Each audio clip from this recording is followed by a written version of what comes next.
After a thrilling all-star race last weekend, we are back to the normal grind to points racing. In the 1-Up Superstar Series, this is round 10 of the 2022 schedule, and we are at Kansas Speedway in the heartland of America for the running of today's Dairy Farmers of America 400 here at the 1.5 mile at Kansas Speedway. Alongside me in the booth today is someone who's no stranger to success around here. Ryan Griffin's in the booth with me for today's race, and this is something that a lot of these guys have looked forward to. A fairly standard race around a 1.5 mile track, fairly standard fare for this series, but there's always a threat lurking around every corner, especially for the driver starting at the back, because we can get 3 wide pretty easily around this place, and it's only a matter of time before you get too close and something calamitous can happen, especially in the early stages. It's one of the reasons why I really like this track personally is that it's a multi-groove track. You can run pretty much anywhere on this track, and the racing here has always been good. So this is my first time being in the booth for this series at this track, so it'd be interesting to see it from this perspective and see.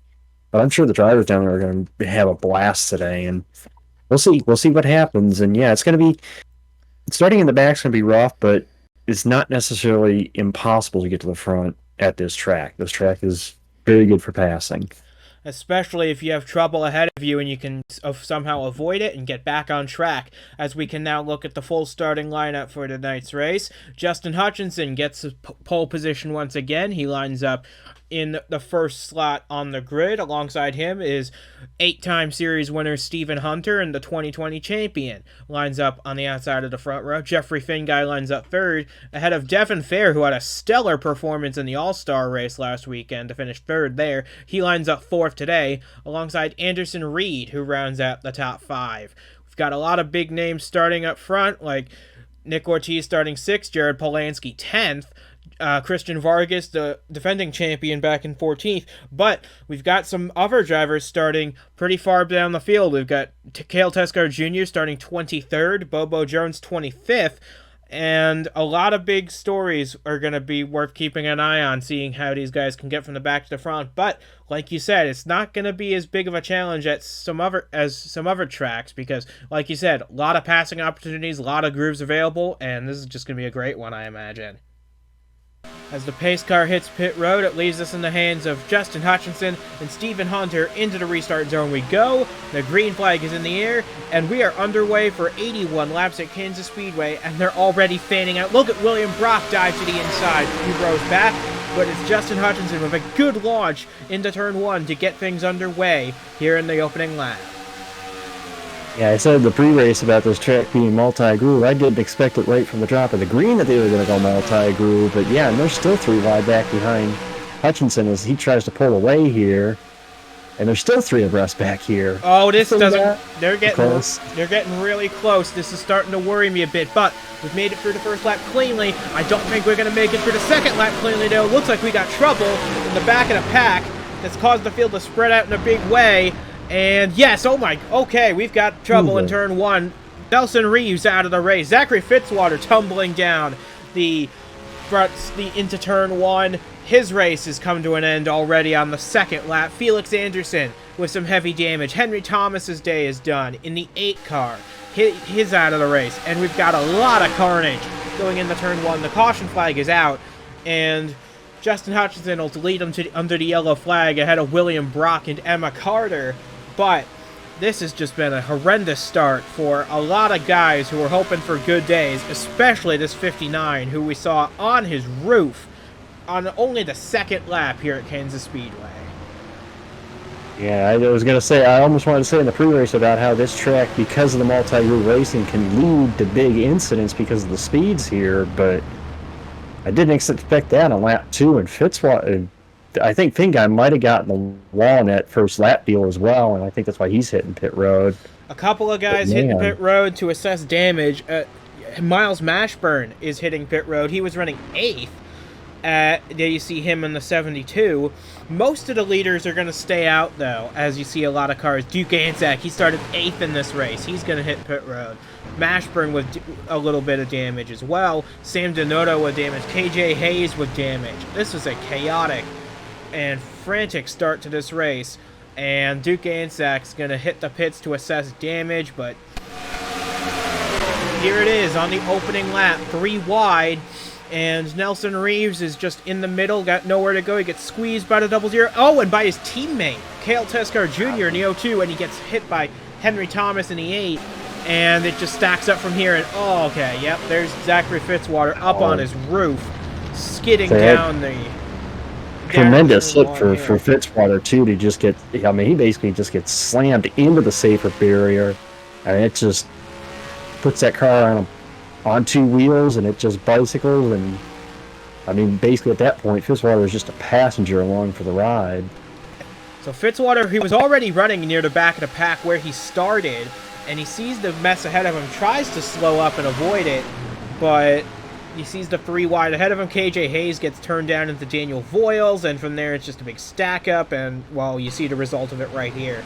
Zachary Fitzwater sliding down. It's almost as if his car just ramped right off at the safer barrier. Like, he got hit so hard, it just sent it up the barrier, and as soon as it got on 2 wheels, it was on from there. And you say you pretty much in the back, you can get caught up in anything, and there's the case in point. Fitzwater was just riding along. He was trying to bide his time and look for his opportunity to move up, and here he was. He thought he was through it, and gets slammed from the left side and thrown into the wall, and over he goes.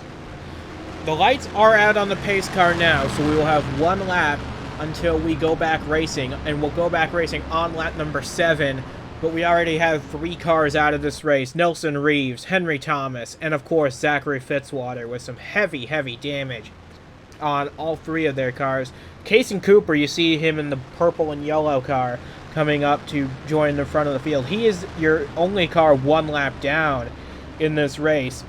But with the amount of damage he has, that is going to be a very dangerous situation for everybody, because the closing rate of these cars is incredibly high, and once this 27 does not get up to speed, it'll be a roadblock for the rest of the cars behind it.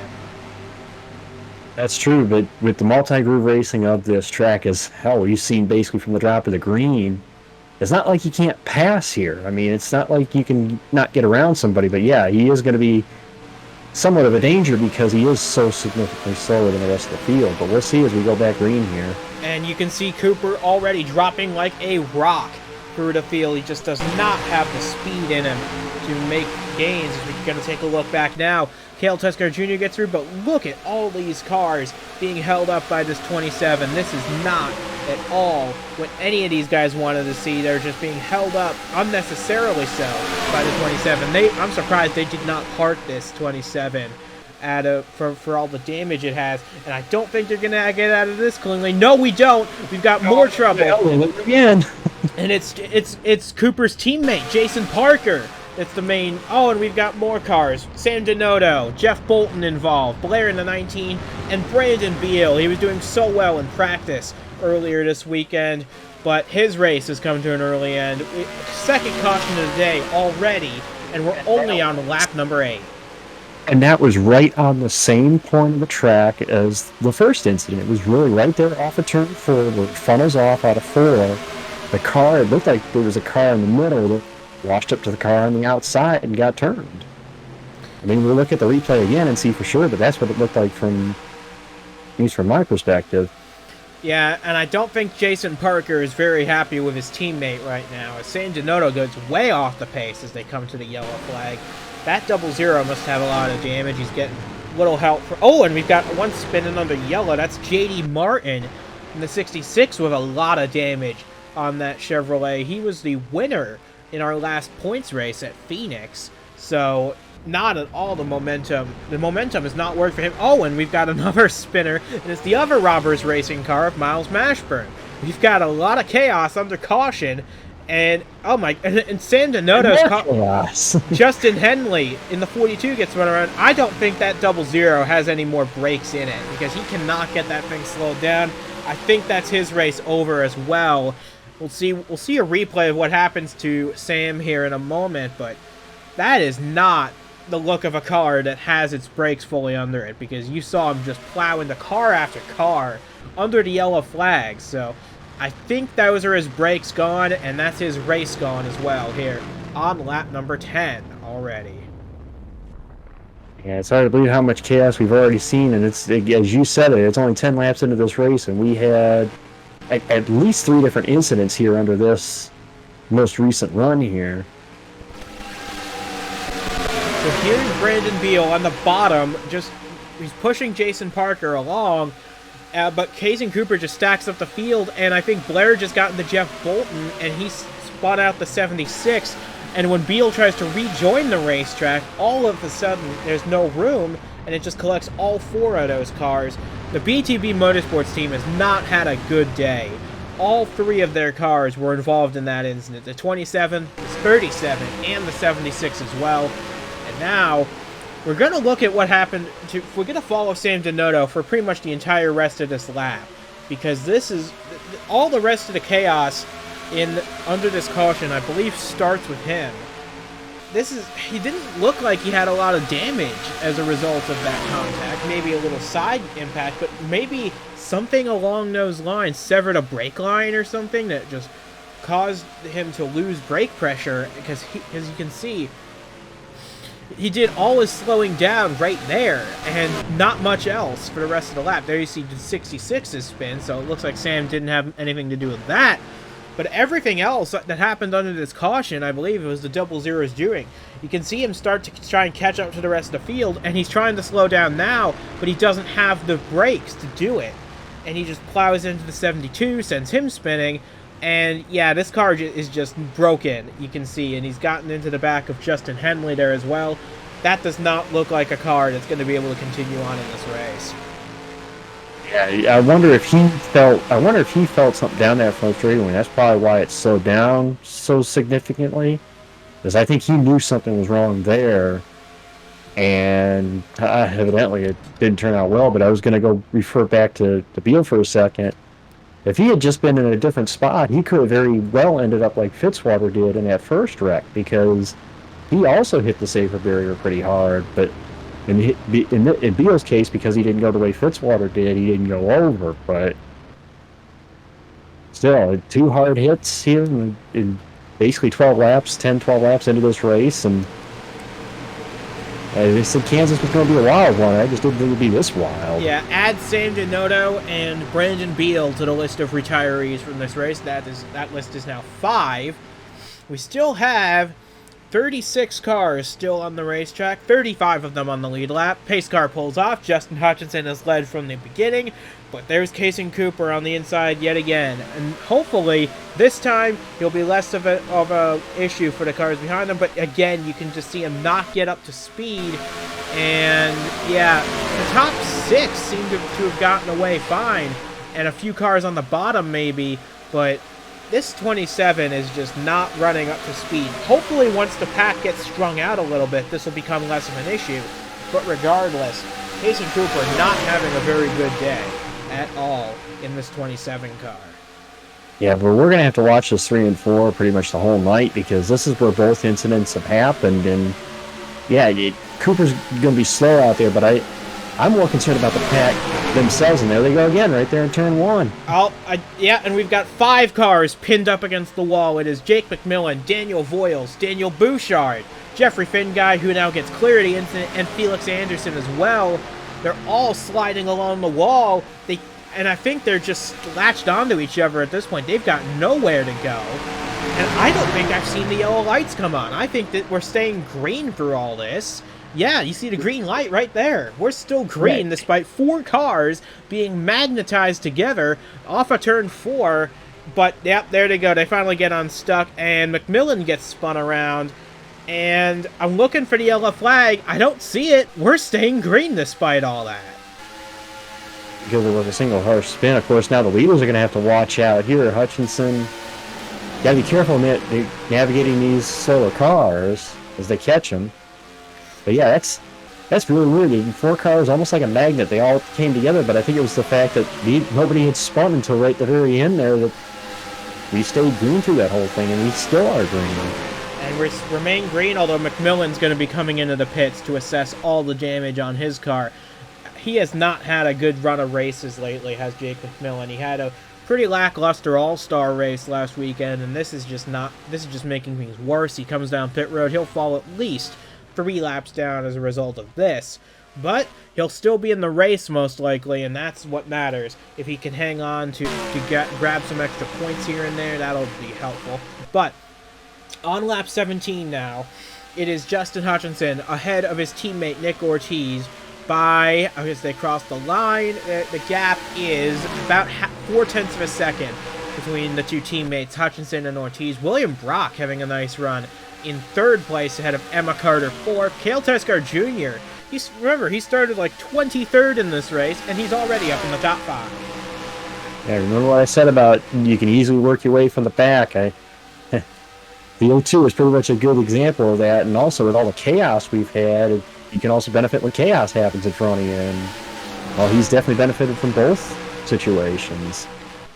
So it's Hutchinson that continues to lead. He's led all 18 laps so far, and the gap is pretty much stabilized between he and his teammate Ortiz. I don't think they're going to be in much of a hurry to challenge for the lead at this point, because the Finish Line Motorsports cars just want to establish command of this race, pull away from Brock, Carter, and Teskar Jr., and establish themselves as the guys to beat in this race. Once they've got a big enough lead and a firm grip on this race, then they can start squabbling over who actually gets to win it. But right now, as you see Carter going underneath Brock for 3rd, I think that's what they're going to try and do, is take this race for themselves before they start battling it out for position. Right now, I'm still amazed at the start we've had to this race, because it seems like the races that I've been in the booth this season, we get a little something at the end of the race, but to be, we were basically 12 laps in and they have 2 big incidents, and now it looks like the field has kind of sorted itself out to where I don't think we're going to see something like that again, but you never know. I mean, turn 4 is a tricky corner here. You try to come off here 3 wide, and as we've already seen, it's happened twice. But now you got Hutchinson and his teammate out front, and they look like they've pretty much sorted out single file here, at least back through, I think, the top 8 are single file here. So maybe the guys just kind of got sick and tired of us. It's all the craziness that happened around us. Okay, let's settle down for a little bit and we'll get some unified laps or log some laps at this point. Yep, and we still have 34 cars on the lead lap, but I expect that number to go down because a lot of them have damage and are going to be well off the pace of the leaders. I saw one car up ahead. There it is, Jake McMillan. He's a couple laps down already. He's getting ready to go a 3rd lap down to Hutchinson and Ortiz, but keep an eye out on that white and pink number 70 of Emma Carter, starting to make some gains towards the front of the field here. But so far it's the Finish Line Motorsports group that continues to head the field. Hutchinson with about a half-second lead. Coming up to lap now, Jeff Bolton, their Alliance teammate in the 38, who has had an absolutely wretched season up to this point as they go to lap the 38 here. Bolton's had speed pretty much every race, but he's just had no luck. And that continues here. He's got damage in one of those early incidents, and he's just going to continue to fall multiple laps down for the rest of this race. It's a tough break for the 38, and that was a close shave, too, between he and Cale Teskar Jr. Here comes Kason Cooper to be lapped for a 2nd time. Yeah, to go back to Bolt, it sucks to get damage on a track like this because you're doing the best you can, but especially if you have aero damage on a mile and a half like Kansas, where it's so much about keeping up your speed and having the aero on your car, and that's taken away through damage or brushing the wall. It just sucks to run around there and basically be that far off the pace, and there's not much you can do. You're doing the best you can with what you got. As obviously you see Hutchinson's doing the best he can right now because he's got the best car right now out front here, as he's going to catch a couple more of these cars that have been damaged from the incidents early on. Yeah, we'll see if his teammate can run him down here a little bit. Yeah, it's McMillan and Anderson directly ahead of Hutchinson. They are side by side. That is not for position. Anderson still on the lead lap for the time being. Hutchinson, though, 2 laps down. But there were a few more cars ahead of those guys. I saw Daniel Bouchard being one of them right there. But here comes Hutchinson, trying to get around Anderson now to lap him, and he does that relatively easily. put the 53 one lap down. Now comes the 21 of McMillan, who's seemingly back on pace, or at least as on pace as he can be with damage. He's trying to stay only 2 laps down, but he'll inevitably go a third down here. And ahead of them, Daniel Bouchard. He was doing a great job in the points up till today, and Daniel Boyle. So this is going to be interesting to see if the gap closes at all between Hutchinson and Ortiz now that the lap cars are in play. Yeah, Bouchard and Boyles were 2 of the cars involved in that, where we saw the 4 cars against the wall kind of glued together. And as everybody can see, that's why they're back here now, basically being lapped, is that they fell off the pace from their damage. And now Hutchinson easily makes work of these guys to get through. And Hutchinson really has pulled a gap a little bit on his teammate, too. Ortiz was a little closer to him before before he caught these lap cars. And Hutchinson has really kind of pulled the gap on his teammate.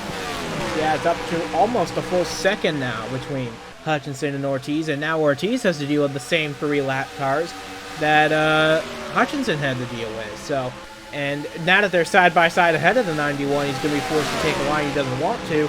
But I think Bouchard's now pulling into the pit lane to assess some damage he sustained in an earlier incident. So, yeah, there's Bouchard pulling into the pits now. He'll fall a few more laps down.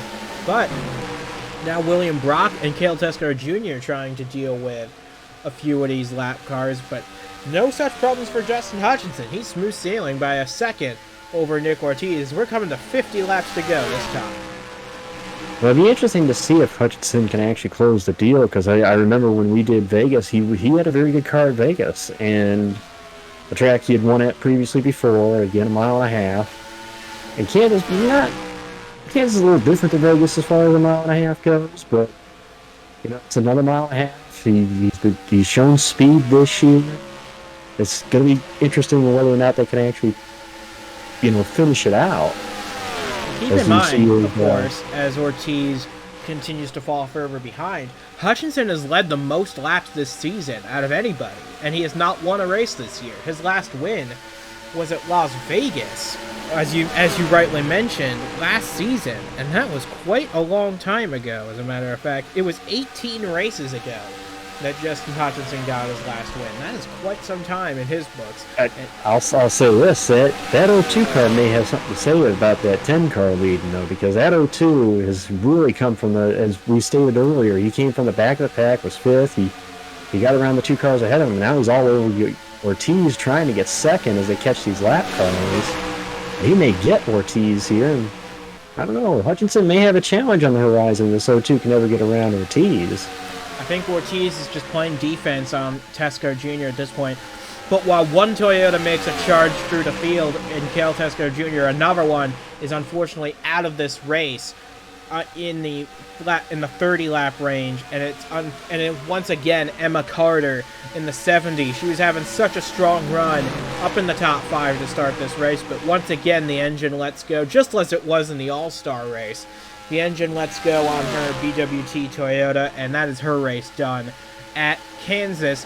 She will have time to rebound for Kentucky, but man, that is 2 weeks in a row the engine lets go on the same car. You gotta think there's something that needs to be improved on before we get to the next race at Kentucky. Yeah, given the way they were running, you can obviously see that they've got at least something in the terms of horsepower, but they need to work on their reliability. As we see the 10 and the 10 and the 91 continue to lead this race. The 02 is sitting 4th. I noticed kind of back around 6th place. Look at that 4 car, JQ Halleck.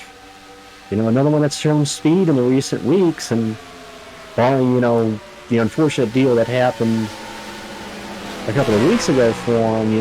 That team's been quick this year, and I always say, you mentioned earlier with Hutchinson and the fact that he's led the most laps so far this season. You just got to keep plugging away at it. When you're running that good, you just keep doing the same thing. It's hard to really change anything. You just need one little thing goes your way, and you could easily rattle off 3-4 wins if things play right. But they just got to keep doing what they've been doing to this point. And so far, that's what it appears they're doing today. So it's just going to be a matter. We'll see how this plays out. And see if they can finally get that first W of the year. Closing in on half distance here, and pit stops will be coming in this race at or around lap 50 to 55. So expect that coming a little later on in this race. But those cautions may have boosted that window to maybe 55 to 60 because the yellow flag laps were run at, of course, slower speeds, so that might have extended the fuel window just a little bit. But as you can see, Justin Hutchinson has left the rest of the field behind him, and he has built a 1.3 second lead over his teammate Nick Ortiz. Cale Tescar Jr. hounding the 91 per second still, and William Brock and Stephen Hunter, they've also joined the fray, 4th and 5th. They are also closing in on this group, so don't count any of these guys out quite yet, because anything can still happen in the second half of this race. If the first half was any indication, this second half will be plenty exciting on its own. Yeah, I hate to bring this up because I know if Hutchinson heard this, he probably wouldn't want me saying this, but my experience in the booth this year has shown that the dominant driver is not the one that's gone to victory lane this year, so in the races that I've been here. So I hate to say that's that because I'd hate to curse Hutchinson, but it is never over till it's over. You just don't know what can happen in these races, as we've seen this year. So you just got to keep plugging away at it and see what happens. As like I said, we've seen Ortiz. You see the O2 where he started in the back and up to third, and so the Hunter's up here still top 5, and you just never know. You just got to keep plugging away at it, see how it plays out. And he's continuing to grow his lead as Hutchinson it's now 1.6 seconds over Ortiz as he puts a lap on Jeff Bolton once again. But yeah, we've now passed halfway in this race, and that also what that means is that now Justin Hutchinson will lock down the bonus point for leading the most laps. He has led every lap up to this point, and even if someone were to take the lead from him and lead the rest of the way, he would not be able to lose that point.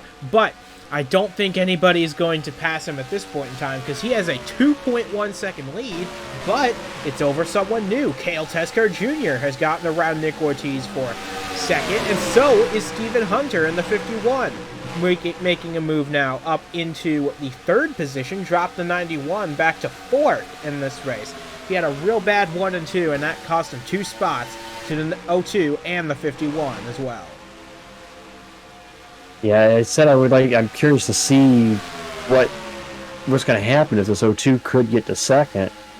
I'm not sure though. This 10 car, maybe Hutchinson is the one that breaks my curse here. It seems like when I've done the races this year, the dominant driver's not gone to victory lane. Maybe Hutchinson's the one that breaks the streak. Definitely looking good so far as he got around the lap car Finn guy there.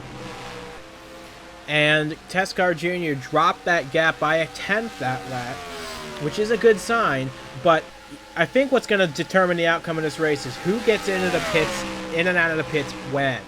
Because if someone pulls an undercut on this 10 car, they will be in a very good position. Even if they're 2 to 3 seconds back, I think that's enough to make the gap up.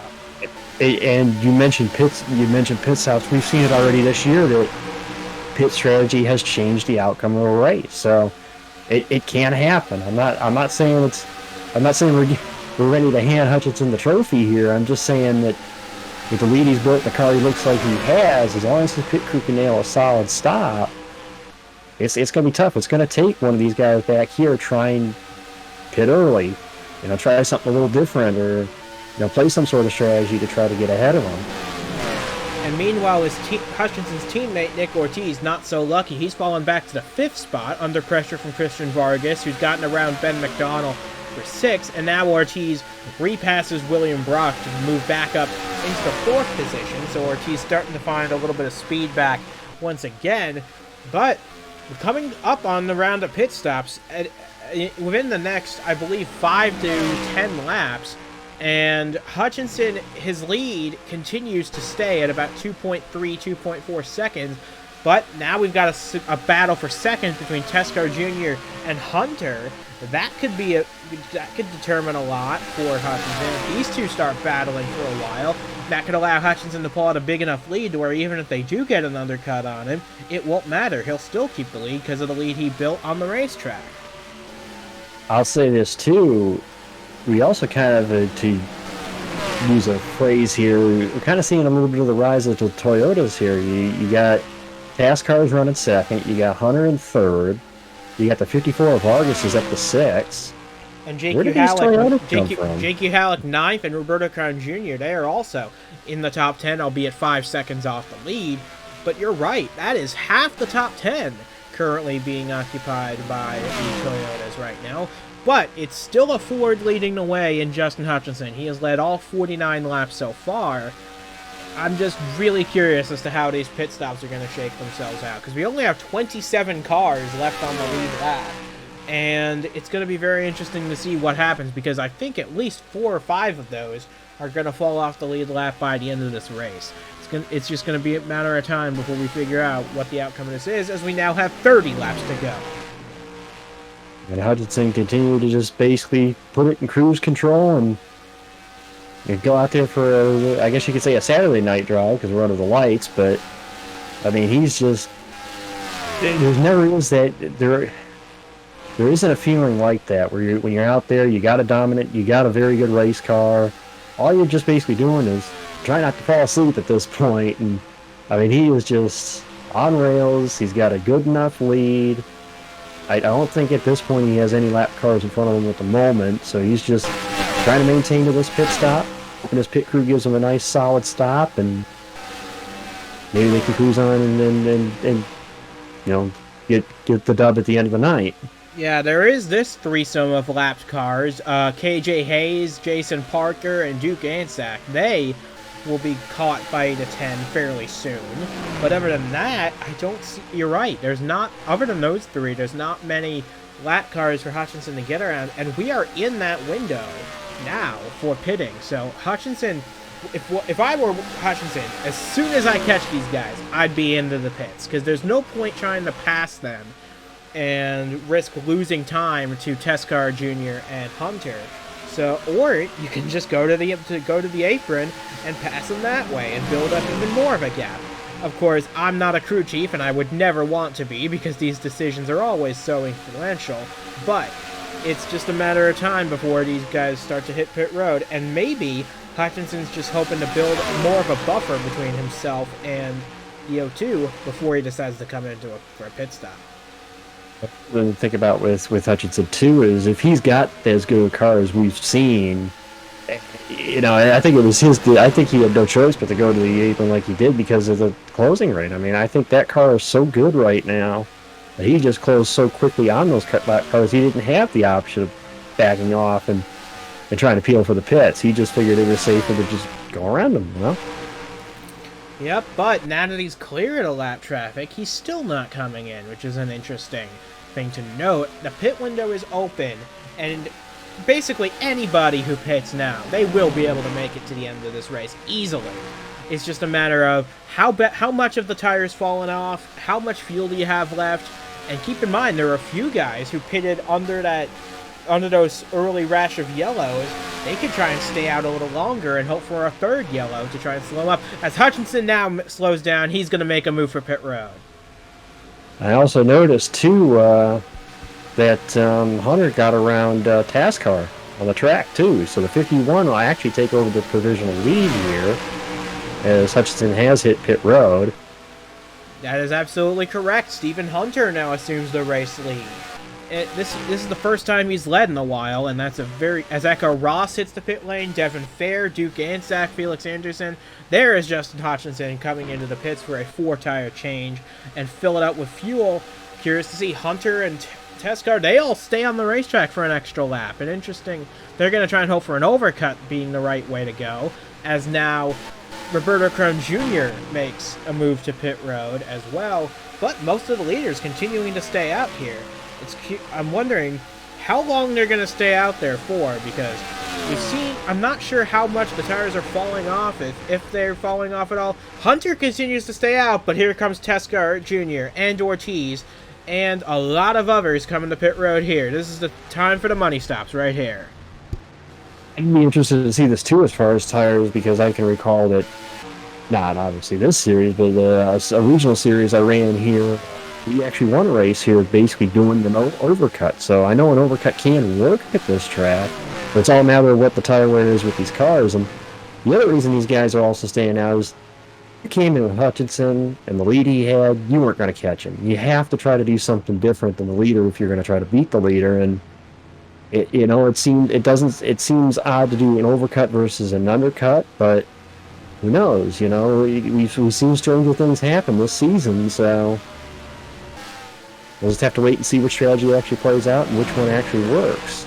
So here's Hutchinson rounding the corner here to complete lap 60. He's coming down onto the backstretch right now. He's currently running in about 16th. That'll update itself as more cars pit. As you saw, while you were talking, Hunter and Vargas hit pit road, along with pretty much everybody else behind. But Hutchinson should cycle out to the lead here, unless more cars stayed out than I thought. And sure enough, there is one car that has stayed out on the racetrack. Actually, a couple of cars, I think. But even if there's a car that stayed out, Hutchinson's not going to be the leader of this race when they cycle it all out, because Cale Teskar Jr. put in a stomping pit stop. He's going to have a few seconds lead over Hutchinson. This is going to be an incredible battle. And that's what I said about pit stops. It looks like Ortiz is all over the O2. I don't know. Has Ortiz pitted yet? We're trying to see. Yes, he here. has. He pitted with Teskar Jr. But Okay. this car has not. Miles Mashburn in the 72. He pitted under one of those early cautions, so he can go a few extra laps here. I think what he's hoping for is a yellow flag to trap as many cars as he can a lap down, in hopes that he can capitalize, get a free pit stop under yellow, and hopefully score a big win. His first in 41 races. But it's going to be a big challenge to make that happen, as we have gone caution-free since lap 12. So, as you see Justin Henley on pit road getting service. But looking back, there is the second place car, Cale Teskar Jr., who has about a 3-second lead over Justin Hutchinson. So it'll be, but here comes Mashburn. He's going to make his pit stop now. If Justin Hutchinson's going to win this race, he needs to claw back 3 seconds in about 20 laps. Can he do it? It's interesting to see how it's flipped, because Hutchinson, before the pit stop started, that's about the lead he had. He had almost, not quite a 3-second lead to Teskar and Hunter, and now it's flopped. It's flipped. So maybe overcut was the play. We'll have to see how it plays out here. We still got 17 laps to go in this race, so we'll have to see how it plays out. But it looks to me like the overcut may have been the call. It may have been again, you want to do something different than what the leader does, in hopes that you may be able to leapfrog him. And man, that O2 pit crew ruined the job today if they end up pulling this off. Cale Teskar Jr. looking for his second career win. His first came on the road course at Monza. That was a very special day for him, but this one would be very special, as now Justin Hutchinson trying to take the second spot back from Christian Vargas. He looks like he'll be able to do that relatively easily. See what the gap is at the line and how much time Justin Hutchinson will have to take the lead of this race back. If he can even take the lead back, because Teskar Jr. has fresher tires than him, remember. Yes, 2.6 seconds. And he has 15 laps to do it. Can Justin Hutchinson claw that back, or will this be Cale Teskar Jr.'s second career win? It's interesting. It was funny that it was the flip-flop of what we saw prior to the pit stops. It was the 10 car that had the 2.8 second lead, and now it's the O2 out front by about that same margin. So as good as we talked about the 10 car being in as many laps as he's led, now the real challenge is, does he really truly have the best car? Can he run the O2 down, who has fresher tires? I tell you what, though, I think he can. He just clawed back half a second in one lap, that last lap. He clawed back a full half second. So if anybody can make this happen, I believe it's Justin Hutchinson. We'll see what the gap is at the line now. From 2.1 to 1.8, he gained another 0.3 that lap. I think this is entirely doable, especially considering that the lap car ahead of him is his teammate, Blair, in the 19. She will easily let him go in his bid for victory. Jeffrey Finkeye's up next. I'm sure he'll get out of the way as well. I think this is going to be a real close battle between Tesker Jr. and Hutchinson for this race win. Yeah, it's just amazing to me how good this car is. It's on, again, the difference in tires, to be honest, but I mean, yeah, he cut down another half a second off the lead that time. I mean, this 10 car is clawing his way back. He may be the one that breaks the curse. He may be the one that breaks the curse and actually is able to win a race as the dominant driver this season. His first up of the year if he can get it. But again, he's got to run it down. The gap's 1.2 at the line. It's down to 6/10. He gained half his gap, and there's the O2 right in his sights. He can see, and now he's going to be held up by Jake McMillan in this 21, who's going to go another lap down. This is going to be a very close battle. You can see them in the same camera shot now. As Tesker Jr. gets around McMillan, will Hutchinson be able to do the same? I imagine he's going to cut down to the apron, make this move fairly easily. Yes, he does. And from 0.6 to 0.3, this is an incredible charge. He still has 11 laps to make this happen. It's amazing to sit here and watch that car through the corner. That car is going through the corner better than any car I've seen here on track. And he just eats up that distance between him and Tasker. I think Tasker at this point is just—he's going to try to block it in some way, but I think it's just going to be a futile effort. That 10 car is easily the best car here. The gap's down to just a single tenth of a second between Cale Tesker Jr. and Justin Hutchinson. Through 1 and 2, if Hutchinson even gets a peek to the inside, he's going to go for it. There he goes, down to the inside with 10 laps to go. Justin Hutchinson powers around Cale Tesker Jr. and retakes the lead of the race at Kansas, coming to 9 laps to go at the line. Oh, that was a close shave with Kaysen Cooper. That could have been heartbreaking if that had been any closer. But now, Hutchinson's in clear air. He's got the lead. What can anybody do to stop him? That's impressive. We were sitting here thinking that it could have been the race for him with the pit stops, and he proved that they got the car today. And they definitely showed that, clawing back and retaking that point. And now it's just a matter, again, there's about a lap or two difference in tires. Again, I think it's pretty much obvious here the tires weren't really that much of a difference here. That 10 car is just strong either way, but now you just got to be careful. You can't put yourself in a bad spot here. It's obvious you got the best car. It's obvious you're in the best position possible. You just, at this point, you're trying to do nothing to screw this up. Absolutely. We're coming to, I believe, 7 laps to go at the line. And Justin Hutchinson is just growing that lead more and more. It's now up to 0.6 of a second between he and Cale Tesker Jr. No one else even remotely in the picture. Next up is Diego Yepes, 2.7 seconds back. So it's going to be a battle between Hutchinson and Tesker, but I don't think it's going to be a battle for much longer. This 10 car is pulling away in a big way, coming to 6 laps to go at the line. At this point, if you're Hutchinson, you're just making sure, okay, I don't have any problems. You're worried about every little noise you hear at this point because you're in the best position possible. If something goes wrong at this point, it's pretty much over. So you're trying to be careful, make sure you're smooth, just keep hitting your marks, keep hitting your line. At this point, the O2 car or task car is really not much of a threat to you. You just don't want to do anything to take yourself out of it here with 5 to go. Absolutely, and Jeff Bolton is going to be the next car up to lap, but he's not going to pose a challenge. This is an Alliance teammate. He knows Hutchinson's going for a win, and yeah, Bolton does get out of the way relatively quickly, but Justin Hutchinson has been on another level today. He has been one of the greatest on the 1.5 mile racetracks we've seen. If he gets this win today, that'll be 3 wins for him on the 1.5 miles. It'll be at least dating back to last year. We've now got 4 laps to go, and the gap is now a full second. I really don't think there's going to be much standing in this 10 car's way. At this point, the only thing that's going to take Hutchinson out of this lead is for something to go wrong in that car, because that car is just on a rail. Again, we haven't really checked fastest laps, but I bet you if we check lap times right now, he probably is the fastest car on track at the moment. I mean, he was just Yeah.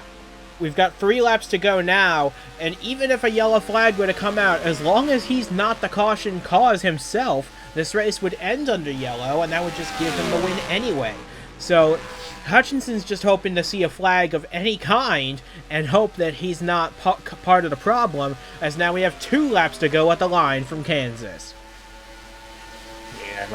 Yeah, it dropped a little bit, but still 1.1 seconds between Hutchinson and Taskar, and at this point, this last lap and a half is pretty much going to be almost a victory lap in a sense for Hutchinson, because he was pretty much on cruise control. Looks like he's going to get his first dub of this season and doing it in really dominating fashion. Yeah, he had a little early after the pit stop with the overcut of the 0-2 being able to get out front, but man, Hutchinson wheeled him back in, and I think he's going to be looking for victory lane here.